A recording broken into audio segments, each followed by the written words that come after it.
नमस्कार, स्वागत है आप सबका फिर से एक बार अपने चैनल पे। और आज हम जो करने चल रहे हैं वो पल्सर 220 BS4 ABS का लॉन्ग टर्म रिव्यू। ये गाड़ी नवंबर 2019 की है, तो ऑलमोस्ट 3 साल इसके पूरे हो चुके हैं। और जो हम आज क्वेश्चंस कवर करने चल रहे हैं वो हम पहले से सुन लेते हैं, जिससे कि अगर ये वीडियो आपको देखनी है या नहीं इसको आप समझ लीजिए। कुछ क्वेश्चंस जो हैं कि क्यों पल्सर, ये बाइक क्यों, इसकी price, features, look, comfort, mileage, riding posture, braking, performance में engine smoothness, pickup, top speed, और कंपटीशन की बाकी बाइक्स में क्या थी, service cost, parts, overall positives and negatives को हम देखेंगे। तो कुछ इस तरीके से हमारी जो बाइक है ये यहाँ पे लुक आता है इसका, और काफ़ी बढ़िया है बाइक और लुक के मामले में काफ़ी अच्छी है। तो इसको हम देख लेते हैं पहले।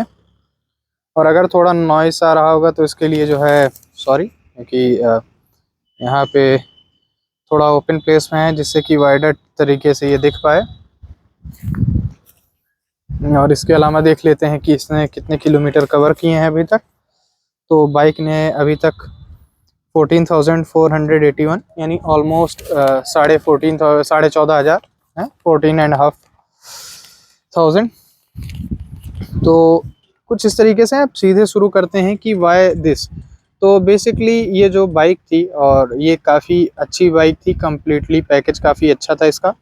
और अगर इसकी हम बात करें तो बहुत सारे पॉजिटिव पॉइंट्स थे जिसकी वजह से ये बाइक ली। और सबसे एक बड़ा कारण जो था कि मुझे पर्टिकुलरली इसके जो लुक्स थे वो बहुत ज़्यादा अच्छे लगते थे, और उसी लुक्स की वजह से जो है ये मैंने बाइक ली थी, परचेज़ की थी। और बाकी और भी रीजंस थे, टॉप स्पीड वगैरह, पिकअप वगैरह, लुक, हर एक चीज़। तो कोई ऐसा पर्टिकुलर एक एग्जांपल नहीं है, एक चीज़ नहीं है कि नहीं सिर्फ इसी एक वजह से जो है इसको जो है लिया था। इसके अलावा हमारे पास जो है वो है इसकी प्राइस कितनी थी। तो जब मैंने लिया था ये BS4 थी, और 5 साल के इंश्योरेंस के साथ ऑन रोड प्राइस इसकी जो मुझे पड़ी थी वो ABS वर्जन की इसकी पड़ी थी लगभग 1,40,000 रुपये के आसपास, कुछ जो है डिस्काउंट्स के साथ। हालांकि जो है ठीक है, आज की डेट में तो BS6 में 150 सीसी बाइक्स इस रेट में मिलती हैं। और प्राइस का उस टाइम उतना दिक्कत नहीं था। मेन बात ये थी कि जो कंप्लीट पैकेज चाहिए था वो इस वजह से इसको किया था। और एक सबसे बड़ा जो प्रोज में बताएंगे कि क्यों ये बाइक ली थी, तो वो अभी आगे आएगा। फिर फीचर्स की बात करते हैं। तो देखिए, फीचर्स की अगर बात की जाए तो इस बाइक में कोई भी फीचर ऐसे नहीं थे और ना अभी ही हैं। जैसे आप इसका देखोगे, ये मीटर अगर आप देखोगे तो हमारे पास टेम्परेचर सेंसर, एयर फिल्टर का और ऑयल का सेंसर का, ये 3 ही चीज़ हमारे पास यहाँ पे मीटर में दिए हुए हैं। उसके अलावा ना इसमें टाइमिंग है ना कुछ। इसके अलावा 2 और बेसिक चीज़ें हैं। एक आपका जो है फ्यूल का दिखा देगा कि फ्यूल कितना है, और दूसरा बेसिक चीज़ आपका दिखा देगा 2 ट्रिप मीटर हैं। इसके अलावा इसमें कुछ भी नहीं है। ये लाइट्स वगैरह के हैं, ये बेसिकली इंडिकेटर का है, ये न्यूट्रल का है, और ये पास लाइट का और ये ABS सेंसर का है। इसके अलावा इस बाइक में कुछ भी जो है फीचर के मामले में ऐसा नहीं है। जो एक फीचर इसका ऐड हुआ था वो अकेले ABS था, जिस ABS की वजह से मैंने स्पेसिफिकली इस बाइक को परचेस किया, क्योंकि ABS मेरे लिए बहुत इंपॉर्टेंट था। तो ये ABS का हमारा जो है यूनिट था पूरा लगा था। तो ये इसके फीचर्स थे, फीचर्स के मामले में और कुछ भी नहीं है।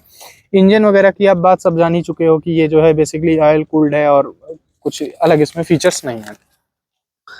तो फीचर्स के मामले में सिंपल है। एक फीचर लेकिन जो इसका शुरू से था और अभी तक भी है वो थी इसकी लाइट्स। 55 वाट की दोनों लाइट हैं, चाहे लो बीम की बात की जाए और चाहे हाई बीम की बात की जाए।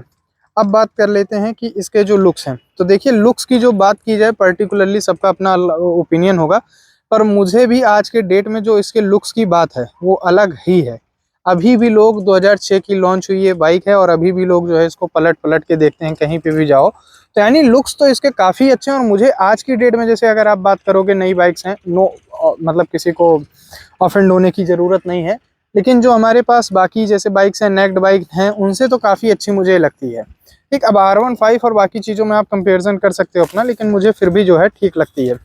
तो ये जो है इसके काफ़ी पॉजिटिव पॉइंट्स हैं। हम जैसे अगर हम लाइट की ही बात कर लेते हैं, तो जब रात में आप इसको देखोगे लाइट के साथ, तो ये अलग ही इसका फील आता है। दूर से जब आप देखोगे वो चीज़ इसमें नहीं दिख पाएगी। हालांकि कोशिश की है, लेकिन जो है बहुत ही अच्छे इसके लुक्स मुझे जो है लगते हैं। और सबसे स्पेशल बात जो लगती है पल्सर 220 की वो ये है कि जब आप इस पर बैठ के चलाते हो, हालांकि लो बीम पे बाइक ज़्यादा अच्छी लगती है, जब आप इस पे बैठ के चलाते हो तो जो इसका हैंडल का पोजीशन है, जो चीज़ें यहाँ से आपको लुक मिलता है वो अलग ही है। इसका जो हैंडल का लुक है, पूरी तरीके से जो गाड़ी मैनेज होती है, जो इसके साइड मिरर्स हैं, बहुत ही यूनिक चीज़ लगती है।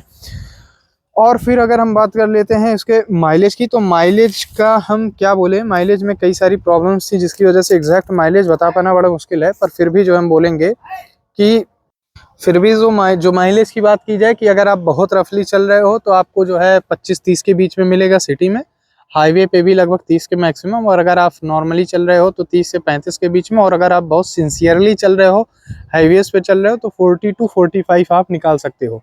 अब कुछ लोग ये कमेंट जरूर करेंगे मेरी 50 का देती है, मेरे 60 का देती है, 120 का देती है, तो हम जो है फालतू के कमेंट्स के तरफ ध्यान नहीं, ये जो मेरा प्रैक्टिकल अनुभव रहा है वो बताते हैं।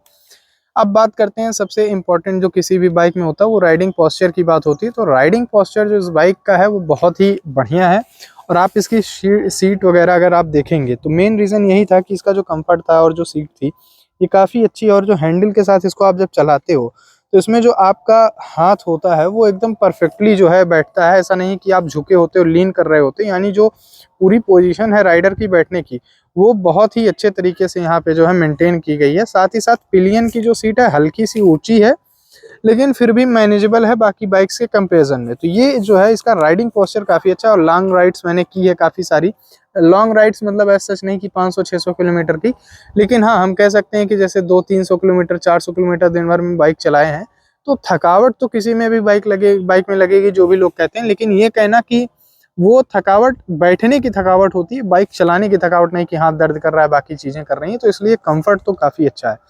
और दूसरी हम जब बात करते हैं कि सस्पेंशन की, इसी कंफर्ट में हम बात कर लेते हैं सस्पेंशन, तो इसके सस्पेंशन बहुत ही अच्छे हैं, बहुत ही अच्छे हैं। मतलब बाइक मुझे एक्सट्रीमली कंफर्टेबल लगती है। आप जिस हिसाब से इसको चलाना चाहते हो, जब आप तेज रहते हो और अगर आप किसी बम्प वगैरह पे आप निकालना चाहते हो, तो बाइक एकदम जो है स्टेबल, जिसको आप कह सकते हो कि हार्ड सस्पेंशन जैसा फील देती है, जो आपको कंफर्ट मतलब आपको पूरी तरीके से कॉन्फिडेंस प्रोवाइड कराती है। और लो स्पीड्स में जब आप काम करते हो इस तरीके के, तो लो स्पीड में बड़े ही आराम से अगला शॉकर पूरा दब के आराम से उठता है, जिससे कि बड़े आराम से पता चलता है कि बाइक बहुत ही कंफर्टेबली जो है निकल रही है। और सस्पेंशन का जो ओवरऑल क्वालिटी बहुत अच्छा है।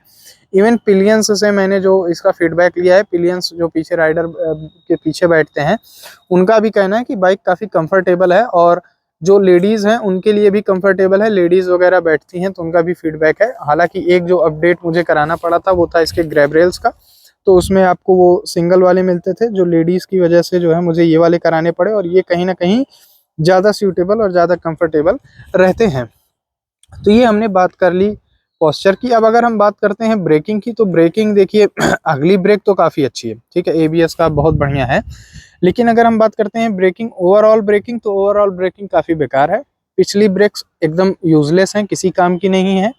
और पता नहीं कैसे बजाज के पास इतने साल से फीडबैक है, 12-12 साल से फीडबैक है उनके पास, फिर भी जो है वो किसी चीज़ को अपडेट नहीं कर पाई। यानी 2018-19 का मॉडल है और तब तक 12-13 2006 से आप देखेंगे तो 12-13 साल के फीडबैक के बाद भी ब्रेक्स वगैरह को नहीं सुधारा। हालांकि एबीएस से ब्रेकिंग काफ़ी सुधरी है, लेकिन फिर भी ओवरऑल ब्रेकिंग जो है इसकी बेकार ही है, मैं कहूँगा पुअर। और सबसे बड़ी बात यह है कि बाइक इतनी बढ़िया है, भागने में हर एक चीज़ एकदम फर्स्ट क्लास है, लेकिन अगर आप जब बात करते हो इसकी टॉप स्पीड वगैरह में कॉन्फिडेंस की, तो सब कुछ ठीक है पर ब्रेक्स की वजह से नहीं आते। क्योंकि द मोमेंट आप 60 के ऊपर गए, 60 के ऊपर जो इसकी ब्रेक्स पैथेटिक हैं, 60 पे भी अचानक में तो कंट्रोल नहीं होने वाली हैं, और बाकी बाइक्स की ब्रेक्स काफ़ी ठीक होती हैं। तो ब्रेकिंग के पार्ट में ये काफ़ी जो है प्रॉब्लमेटिक चीज़ है अभी भी। और ये जो भी रियल ओनर्स होंगे जो 220 के, जो एकदम सही से आपको बताएंगे, उनसे आप ज़रूर पूछोगे तो ये बात वो बताएंगे कि हाँ भैया ब्रेक्स की जो है इसमें प्रॉब्लम हमेशा से रहती है। तो ब्रेकिंग का एक ये पार्ट रहा। और दूसरी चीज़ ये है कि कई बार एबीएस सेंसर दिया है, तो अगर आप जैसे सिंगल ब्रेक लगा रहे हो अगली सिर्फ, तो अगली ब्रेक लगाते हो तो कई इंसिडेंट्स ऐसे हुए हैं कि अगली ब्रेक पूरी लगती ही नहीं है, वो रेजिस्ट करती है लगने से। यानी आपको कई बार अचानक से अगर आप सोच रहे हो सिर्फ अगली ब्रेक लगाएं, तो आपको दोनों लगाना पड़ेगा। हालांकि इस वजह से एक बहुत माइनर सा इंसिडेंट हो गया था, घर में बाइक स्लो स्पीड में पार्क कर रहे थे और सिर्फ अगली ब्रेक मैंने लगाई और ब्रेक लगी ही नहीं, तो आगे बेसिंग में जाके ये जो है गाड़ी लड़ गई थी और इतना कांच जो है इसका टूट गया था, अंदर का पार्ट इतना जो है नुकसान हो गया था। तो ये कुछ इस तरीके की चीज़ें हैं इस बाइक के साथ। और इसके बाद अब हम मेन चीज़ आते हैं जो परफॉर्मेंस की बात करते हैं। तो परफॉर्मेंस की जब हम बात करेंगे, that's where it's roar like a lion, मतलब एकदम दहाड़ती है परफॉर्मेंस की जब हम बात करते हैं। देखिए लोग अक्सर R15 के एटीएम्स और बाकी चीज़ों से कंपेयर करते हैं और कहीं ना कहीं टॉप एंड में निकल भी जाती है, लेकिन एक चीज़ आप ध्यान दे के चलो कि जो प्राइस आप इसके लिए पे कर रहे हो और जो प्रीमियम आप बाकी बाइक्स के लिए पे कर रहे हो उसमें काफ़ी डिफरेंस है। तो उस हिसाब से अगर सिर्फ परफॉर्मेंस की बात की जाए तो ये बाइक बहुत ही बढ़िया जो है इसकी परफॉर्मेंस है। और जो इसका आरपीएम का मीटर है, यानी जो इसका इंजन का रिवोल्यूशन है, वो लगभग 10,500 आरपीएम राउंड पर मिनट, 10,000 राउंड पर मिनट, 10,500 राउंड पर मिनट तक जो है ये गाड़ी जाती है, रेड लाइन होती है और गोली की तरह निकलती है। जो मेरा एक्सपीरियंस रहा है, जो 3.5 सेकंड का इसको 0 to 60 है वो मैंने अचीव किया है 3.5 सेकंड में। इवन अगर कोई कम वेट का आदमी हो तो 3.5 सेकंड से कम में भी जो है 3.2 3.3 सेकंड में भी इसको जो है 0 to 60 करा सकता है। 0 to 100 का जो मेरा इसमें एक्सपीरियंस रहा है वो अप्रॉक्सीमेटली 11 सेकंड्स के आसपास रहा है। तो 0 to 100 तक जो है ठीक है, 100 तक गाड़ी ख़त्म हो जाती है। जो पर्सनल एक्सपीरियंस है वो यही है कि गाड़ी 60 तक एकदम गोली, 80 तक ठीक है, 100 तक बस भाई हो गया। अब जाने को तो 140 145 150 जिसकी जितनी चली जाए जाती है, लेकिन जो एक्चुअल परफॉर्मेंस है वो यही है कि 80 मैक्स है, 100 तक आप ले जा सकते हो, उसके बाद गाड़ी जो है जो भी जाती है वो बस चली जाती है। तो परफॉर्मेंस वहाँ तक की है और लो एंड इसका काफ़ी अच्छा है कि आप बस मतलब गियर आपने डाउन किया और निकाला हो, या जब आप लो में चल रहे हो इनिशियल गियर्स में, तो आपको बड़ा ही अच्छा पावर वहाँ पे मिलता है। हम बात करते हैं पावर की किस बैंड पे जाके आपको मिलती है, तो जो मुझे फील हुआ अभी तक गाड़ी चलाते हुए कि जब मैं 4,500 के ऊपर यानी 5,000 और 6,000 के आसपास रहता हूँ, अगर मैं 5,000 से गाड़ी को सही गियर में पुश करना शुरू करता हूँ तो एकदम गोली की तरह निकलती है। तो यानी ये जो 4,000 से 6,000 का बैंड है आरपीएम का, अगर सही गियर में हो आप तो वहाँ पे ये गाड़ी जो है गोली की तरीके से निकलती है एकदम।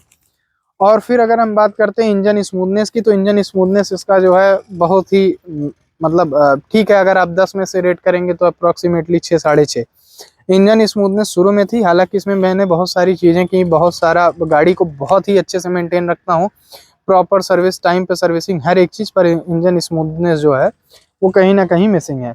और टॉप स्पीड जो मैंने अचीव की है समथिंग आई कांट कमेंट, पर जितने जो है आप बाकी यूट्यूब वीडियोस में देखते हो नॉर्मल जो लोग अचीव कर पाते हैं वो इस बाइक ने अचीव किया है। तो जो इसकी टॉप स्पीड क्लेम है, ऑफिशियल टॉप स्पीड पहले की क्लेम है, वो सही है, बाइक जाती है। और फिर अगर हम बात करते हैं कंपटीशन की, तो देखो यार कंपटीशन इसका जो है R15 से, KTM RC से और जितनी भी ये 200 सीसी सेगमेंट RS NS है सबसे है।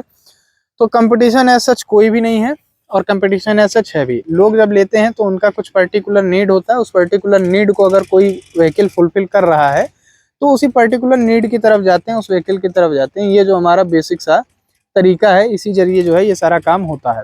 तो आपको कंपटीशन में देखना है जो भी आपको चाहिए, अब ये आपके ऊपर है कि आपको क्या चाहिए। अब बात मैं करता हूँ कि जो मैंने ये बाइक क्यों ली, तो देखो सबसे जो इम्पोर्टेंट फैक्टर जो पल्सर 220 में था, आज भी ये किसी स्पोर्ट्स बाइक में नहीं है, वो सिर्फ मुझे जो दिखती है FZ 250 के अलावा किसी में भी नहीं है, वो है अगर लेडीज पिलियन आपके घर में है तो वो इस पल्सर 220 पे बैठ सकती हैं, और बैठने का मतलब कंफर्टेबली बैठ सकती हैं क्योंकि ये पल्सर 150 की तरीके से पूरा सीटिंग है। और अगर आप R15 RC और किसी की भी बात करें तो उसमें लोग नहीं बैठ सकते हैं, अगर बैठते हैं तो बहुत ही ऑकवर्ड सिचुएशन होती है। तो इस वजह से मैंने पहले भी कहा है कि लोग कई बार कहते हैं कि नहीं नहीं क्यों पल्सर 220 ले लीजिए R15। देखो बात हमेशा पैसे की नहीं होती, आप हर चीज़ को पैसा देख के जज करते हो, बात होती है कि ओवरऑल आपके एक्सपीरियंस की कंफर्ट की। अब जो मुझे चाहिए था वो था कि लेडीज़ पिलियन के लिए मुझे कंफर्ट चाहिए ही चाहिए था, बहुत ही मेरा मतलब प्रायोरिटी थी, मैं उस चीज़ को स्किप नहीं कर सकता था। तो इसलिए मुझे जो है स्पोर्ट्स बाइक चाहिए थी जो लेडीज़ पिलियन को कंफर्टेबली जो है एकोमोडेट कर पाए। तो इस वजह से पल्सर 220 कहीं ना कहीं जो है व्यू में आती है। और अब हम बात करते हैं सर्विस कॉस्ट की, तो सर्विस कॉस्ट इसकी जो है लगभग 550 रुपये से का इसका जो है पड़ता है इंजन ऑयल का चेंज, और 3 सर्विस पे होता है एयर फिल्टर। हालांकि हम मेरा जो काम रहता है एयर फिल्टर हर सर्विस पे नहीं तो हर अल्टरनेट सर्विस पे जो है ज़रूर चेंज करा देता हूँ, और इसमें एज सच कोई खर्चा नहीं है। तो जो इसकी सर्विसिंग कॉस्ट आती है 700 800 रुपये के आसपास तो आपको कंप्लीट पड़ जाएगी एक सर्विस इसकी। वैसे मैं एनुअल कार्ड बना लेता हूँ, जो इनका एनुअल मेंटेनेंस कार्ड है AMC, तो वो मुझे लगभग 1250 रुपये 1200 के आसपास पड़ता है, जिसमें 3 या 4 सर्विस हैं शायद, याद नहीं। तो इसी हिसाब से जो है वो AMC ले लेते हैं। अब फिर बात करते हैं कि कोई पार्ट्स चेंज हुआ है या एक्सपीरियंस कैसा रहा है। तो यहीं जो है इस वीडियो का जो मेन चीज़ है वो यहीं आता है। जो मेरा एक्सपीरियंस रहा है पर्टिकुलरली इस बाइक में प्रॉब्लम थी, ये लेमन बाइक थी या क्या थी मुझे नहीं पता, लेकिन जो मेरा एक्सपीरियंस रहा है वो बहुत ही बाइक के साथ अच्छा रहा है, लेकिन बाकी ओवरऑल आप कह सकते हैं कि आफ्टर सेल सर्विस के साथ बहुत बेकार रहा है। बहुत बेकार का मतलब जस्ट ये बाइक से मुझे इतना प्यार था, ये बाइक मुझे इतनी ज़्यादा पसंद थी कि इस वजह से अभी तक मेरे पास है।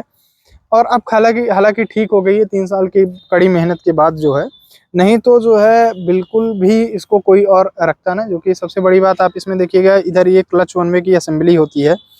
तो ये जो क्लच वन वे की असेंबली होती है ये इनिशियल स्टेज में ही शुरुआत में दिक्कत कर रही थी, और जस्ट 1 महीने बाद ही बाइक लेने के, और बैटरी ऑटोमेटिक डेड हो गई। फिर बैटरी को बदलवाया, बड़ी झंझट हुई। बैटरी सर्विस सेंटर के पास जो है यहाँ पे स्पेयर बैटरी नहीं थी, तो किसी किसी तरीके से उन्होंने स्पेयर बैटरी प्रोवाइड की। फिर इसमें बाद में बैटरी लगी, फिर क्लच वन वे खराब हो गया, क्लच वन वे की असेंबली खराब हुई, फिर जो है बनी।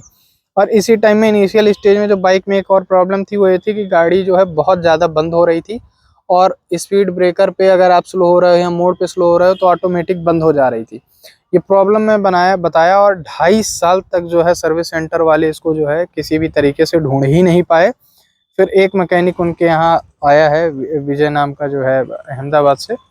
तो उन्होंने इस बाइक की प्रॉब्लम को पकड़ा कि इसका एयर का एक पाइप होता है जो यहाँ पे लगता है, एयर फ्लो इधर से जाता है, अगर आप देख पा रहे हो। तो इसका कोई पाइप था, वो पाइप जो है बंद हो गया था, निकल गया था, जिस वजह से गाड़ी इतनी दिक्कत कर रही थी। और सिर्फ उस छोटी सी पाइप को लगाया और गाड़ी ठीक हो गई। दूसरी जो प्रॉब्लम शुरू से बाइक दे रही थी वो दे रही थी सिर्फ 25-26 का एवरेज। हालांकि हम कह सकते हैं कि इतना ही मिलता है, लेकिन मैंने एक चीज़ जो नोटिस की कि मैं चाहे हाईवे पे चलाऊं, चाहे कैसे भी चलाऊं, आराम से चलाऊं, तेज से चलाऊं, गाड़ी के एवरेज में कोई भी चेंज नहीं आ रहा था। गाड़ी हमेशा 25 के आसपास का ही एवरेज दे रही थी। तो ये एक जो है बहुत बड़ी प्रॉब्लम थी मेरे लिए, और मैं इसको लगातार कहता रहा, लेकिन जो है मेरी बात को बिल्कुल भी सीरियसली नहीं लिया गया। हाँ ठीक है, ट्यूनिंग करा देंगे, साफ करा देंगे, और कार्बोरेटर को ट्यून कराते, साफ कराते जो है बहुत सारे काम किए गए, लेकिन कार्बोरेटर जो है नाम ही नहीं लिया। टैपेट तक जो है किया गया कि नहीं इसकी वजह से दिक्कत है, ये सब कुछ चीज़ें, पर सुधरी नहीं। फिर जो है अंत में जो बात हुई, जब मैंने काफ़ी कहा तो कार्बोरेटर चेंज किया गया, और कार्बोरेटर पुराना था। तो कार्बोरेटर लगते ही गाड़ी का एवरेज जो है 40 के आसपास पहुंच गया। और ये काम हुआ है गाड़ी के लगभग जो है 3 साल पूरा होने के बाद। गाड़ी जब 3 साल पूरी हो गई तो 3 साल बाद पहली बार इसका कार्बोरेटर बदला गया, बहुत फोर्स करने पे। और तब गाड़ी का एवरेज अचानक से जो 25 का दे रही थी एवरेज गाड़ी, वो 40 का हो गया। और फिर लेकिन वो कार्बोरेटर भी चूंकि काफ़ी पुराना था, उसमें कुछ और डिफेक्ट था, और गाड़ी इतने ज़्यादा झटके दे के चलने लगी कि जो है कह नहीं सकते आप। फिर मैंने कहा कि ये कार्बोरेटर में प्रॉब्लम है, और कोई मानने को तैयार नहीं था। पूरी गाड़ी खुलवा ली गई, हर एक चीज़ कही गई, पर कस्टमर की बात बिल्कुल भी नहीं सुनी गई। और जब मैं बाद में एकदम गुस्से में आ गया कि मैं अब चल रहा हूँ सीधे कंप्लेन करने, और वरना जो है ये काम किया जाए तुरंत, तो फिर जो है तुरंत इमरजेंसी में लगाया गया, नया ऑर्डर लगाया गया, और उसके बाद जो है तुरंत वहाँ पे जो है नया कार्बोरेटर आता है। और नया कार्बोरेटर इस टाइम लगा है, और जो मुझे अब एवरेज मिल रहा है वो 40-45 के बीच में मिल रहा है। और नया कार्बोरेटर का वीडियो भी मैंने इस चैनल पे दिया हुआ है। तो 40-45 का जो है यहाँ पे एवरेज निकल रहा है, बढ़िया चल रहा है, गाड़ी में कहीं कोई जर्क नहीं। तो प्रॉब्लम यही है कि अगर आप इनिशियल स्टेज पे आप सुन लेते कि हाँ पहली बार में ही कि कार्बोरेटर खराब हो सकता है, और फैक्ट्री से नया मंगवा के लगवा देते। जैसे इस बार जब कंप्लेन की तो जनवरी में पहले हफ्ते में लगा है, और जनवरी पहले हफ्ते में जब लगा है तो दिसंबर 2022 का, यानी जस्ट 1 महीने पहले का, मुश्किल से 2 हफ्ते पुराना जो है कार्बोरेटर रहा होगा। एकदम नया पीस जो है मुझे मिला, और कोई प्रॉब्लम नहीं। अगर ये बात पहले कहीं ना कहीं सुन ली गई होती तो जो इतना 3 साल मुझे झेलना पड़ा वो ना झेलना पड़ा होता। अगर आप सोचो 3 साल में कॉस्ट निकालो, 25 और 40 का एवरेज, 15 का अगर हम अंतर ले लें, गाड़ी 14,000 किलोमीटर चल गई। अब इस आप फ्यूल कॉस्ट सोचो कि कितने हजार में गई है, जो आ, मेरा नुकसान हुआ है, एक कस्टमर का नुकसान हुआ है। तो ये जो है सपोर्ट, यही प्रॉब्लम है यामाहा और बजाज में। और अब ये मैं बताता हूँ कि ये पर्टिकुलर जो है सर्विस सेंटर की समस्या है या क्या है, कैसे है। इसको ओवरऑल पॉजिटिव्स और निगेटिव्स की हम बात कर लेते हैं, तो उसी में चीज़ों को कवर कर लेते हैं। तो चलिए पहले पॉजिटिव्स की बात करते हैं, फिर उसी में सर्विस सेंटर की बात करते हैं। तो ओवरऑल पॉजिटिव में इसका जो है इंजन परफॉर्मेंस है, इसके लुक्स हैं, इसके फील है, और जो मुझे कंफर्ट मिलता है वो है इसका ओवरऑल इंजन जो डिलीवर करता है, जो बाइक डिलीवर करती है, वो इसके पॉजिटिव्स हैं। और सबसे बड़ा है कि आज भी इसका जो लुक है, लोग इसको पलट के देखते हैं, इसका जो आप कह सकते हो कि एक भौकाल है। जो इसकी इमेज है वो गुडविल काफ़ी अच्छी है, साइलेंसर भी काफ़ी अच्छा है। और दूसरे जो इसके मॉड्स हैं, यानी अगर जैसे ये देखो आपने, इसमें स्पोर्ट्स बाइक है लेकिन इसमें डिग्गी लगवाया हुआ है। तो यानी अगर आप कोई ऐसे आदमी हो कि जिसको बहुत ज़्यादा, जैसे मुझे दूध वगैरह लाने या सब्जी वगैरह लानी रहती है, तो मेरे लिए बाइक जो है इजीली ये सारी चीज़ें अकोमोडेट कर लेती है। और इसमें फिटिंग्स का ऑप्शन रहता है। और बाकी जो चीज़ें हैं वो काफ़ी कहीं ना कहीं अच्छी हैं, तो ये इसलिए ये पॉजिटिव्स जो है यहाँ पे हैं। फिर लेडीज़ के लिए आपको चाहिए कंफर्ट पैर वगैरह रखने के लिए चाहिए, ये सारी चीज़ें जो हमको यहाँ पे मिलती हैं। अब बात कर लेते हैं निगेटिव्स की। तो निगेटिव्स में मैंने बात की, इसका जो है मैं माइलेज नहीं कहूँगा क्योंकि अब सुधर चुका है। निगेटिव्स की अगर बात करें तो पिछले टायर की ग्रिप बहुत ही रद्दी है। दूसरी निगेटिव की अगर हम बात करें तो इसकी चैन क्वालिटी एकदम थर्ड क्लास की है। तीसरी निगेटिव की बात हम करें तो इसका गियर बहुत फंसता है। चौथी निगेटिव की बात करें तो इंजन में बहुत ज़्यादा वाइब्रेशन रहता है। पाँचवीं की हम बात करें तो पूरी फेयरिंग में काफ़ी वाइब्रेशन रहता है। और छठी की बात करें तो उसका क्वालिटी कंट्रोल बहुत ही पैथेटिक है। जैसे अगर आप देख पाओगे क्वालिटी कंट्रोल में, तो इसके साइड मिरर में अगर आप देखो फैक्ट्री फिटेड है, इसमें कोई छेड़छाड़ नहीं की गई है। यहाँ देखो आप एक उंगली नहीं जा पा रही, सेम टाइम पे यहाँ पे देखो आप 2 उंगली जा रही हैं। तो यानी कंपनी से ही जो बाइक बन के आई है वो क्वालिटी कंट्रोल इसका बहुत ही घटिया है। पैनल्स के गैप बहुत ज़्यादा हैं। आप यहाँ पे अगर देख पा रहे होगे तो सीट में देखो यहाँ पे गैप है, इससे ज़्यादा गैप अभी आपको उस साइड मिलेगा जहाँ पे आप देख पा रहे होगे कि ये पूरा का पूरा इतना जो है स्पेस है आपका, ये इतना पार्ट आराम से चला जाएगा। ये पूरा उंगली जा रही है, ये पूरा अंदर का स्पेस आप देखो यहाँ पे दिख पा रही है, अंदर का स्पेस जा रहा है। तो ये इस हिसाब से कुछ ना कुछ कहीं ना कहीं काम करती है बाइक। और अब हम बात करते हैं सर्विस एक्सपीरियंस की। अच्छा, कुछ और निगेटिव्स की बात कर लेते हैं। तो इंजन लीक, ऑयल लीकेज वगैरह जो कि काफ़ी कॉमन प्रॉब्लम है यहाँ पे, वो सारी चीज़ें। और अब हम बात कर लेते हैं कि जो है इसकी सर्विस में जो एक्सपीरियंस आया वो किस वजह से। तो देखिए, मेरा जो कहना है कि मेरे सर्विस मैनेजर से, सर्विस के जो वहाँ पे एम्प्लॉई हैं यहाँ पे, यानी सुल्तानपुर तिरुपति बाजार, उनसे कोई भी प्रॉब्लम नहीं है। हमेशा हेल्प करने वाले लोग हैं, हमेशा अच्छे लोग हैं, बिल्कुल सपोर्ट करते हैं। पर ओवरऑल कहीं ना कहीं उनका जो टॉप लेवल मैनेजमेंट है, मुझे नहीं पता ओनर की तरफ से इंस्ट्रक्शंस हैं या कंपनी की तरफ से इंस्ट्रक्शंस हैं, पर किसी भी पार्ट के लिए, किसी भी चीज़ के लिए आप करो तो ऐसा नहीं है कि वो बदलते नहीं है। बस बात ये है कि वो बहुत डरे हुए रहते हैं। जैसे अभी कार्बोरेटर की बात हुई तो उनको ये डर था, हालांकि पूरी गाड़ी में डिफेक्ट है, उनको पता, उस कार्बोरेटर को 3 बार 4 बार रिपेयर किए हैं, पर उसको वारंटी में डालने में उनको बड़ा डर लगता है। क्यों? क्योंकि उनको डर है कि कहीं ना कहीं फेल हो जाएगा तो उनके ऊपर एक्शन हो जाएगा। भाई फेल क्यों होगा? 4 बार बार जो है गाड़ी जो है इस तरीके की दिक्कत कर चुकी है। एक बार अगला शॉकर में लीकेज हो चुका है, अब दूसरे में आ रहा है। तो कहीं ना कहीं जो पूरा वारंटी देने का इनका प्रोसीजर है उसमें बहुत ही ज़्यादा डर रहता है। और दूसरी प्रॉब्लम ये है कि जो इनके पास एम्प्लॉयज़ हैं, जो कर्मचारी रखे हैं, इतनी कम सैलरी पे रखे हैं कि कोई ढंग का कर्मचारी तो काम करने आएगा नहीं। तो जो ओवरऑल आपको एज अ एंड यूज़र आपको फीडबैक मिलता है वो बहुत ही गंदा है। आपकी बाइक ढंग से सर्विस ही नहीं हो पाती है, कोई जो है बेनिफिट आपको मिल ही नहीं पाता है। तो सारी चीज़ें, हालांकि धीरे धीरे मैंने समझा, उस हिसाब से सपोर्ट वाली चीज़ें की है, तो अब चीज़ें जो है बढ़िया हो गई हैं। और कुछ इसी तरीके का फीडबैक था। तो अब चलिए जो है ख़त्म करते हैं, फिर जो कुछ रहेगा तो अगले वीडियो में कभी कवर किया जाएगा। Thank you very much.